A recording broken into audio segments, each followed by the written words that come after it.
دا د آلمان د بون ښار په زړه کې د افغانستان کونسلګري ده. دلته د رخصتیو ورځو پرته نورې ورځې شاوخوا 600 تنه افغانان مراجعه کوي.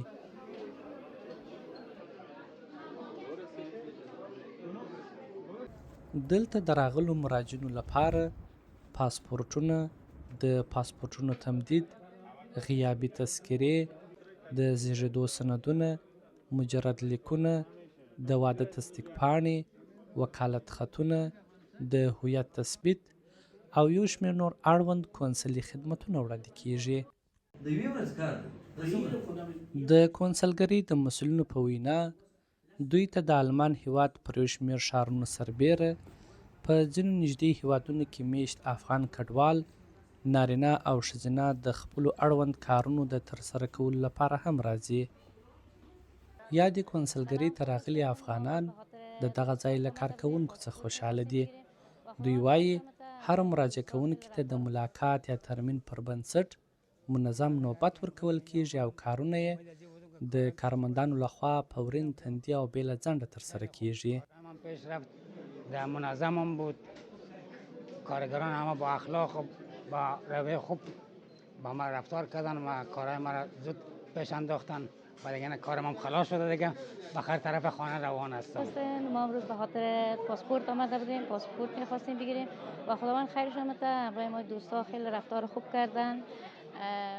مراجعین د ځینو ټولنیزو رسنیو هغه ادعاوې هم ردوي چې ګواکې د بون کونسلګرۍ کارکوونکي د خلکو کارونه ځنډوي او تریخ چلند ورسره کوي.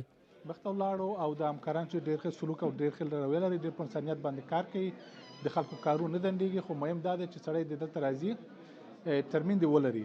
که بې له ترمینه خلک دلته راځي بیروبار هم جوړوي، د نورو کارونه هم ځنډ کېږي او بیا ټول ته مشکل جوړېږي. نو خلکو نه خواهش دا دی چې هر یو کس چې دلته راځي د خپل کار دپاره مخکې تر مخه خپل ترمین دې واخلي او ترمین سره دې راسي. کار یې دلته ډېر په اسانه باندې، ډېر په ښه اخلاقو باندې اجرا کېږي. هیڅ مشکل بیا دلته نشته دی. بسیار کارهای خوب میکنن، زود کار پیش میبرن، دستشان درد نکنه. در این ماه روزه بسیار مشکل است، نفرم زیاد است.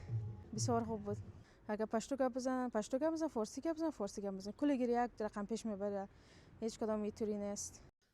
دا په داسې حال کې ده چې آلمان هیواد په روسش کال په جولای میاشت کې په بون کې د افغانستان کونسلګرۍ لپاره د 2 تنو طالب ډیپلوماټانو د منلو پریکړه وکړه.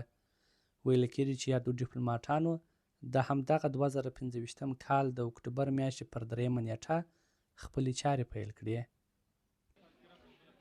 د دې کونسلګرۍ مسؤلین وایي شپه ورځ د خپلو هیوادوالو په خدمت کې دي او ټولو مراجعینو ته په یوه سترګه ګوري.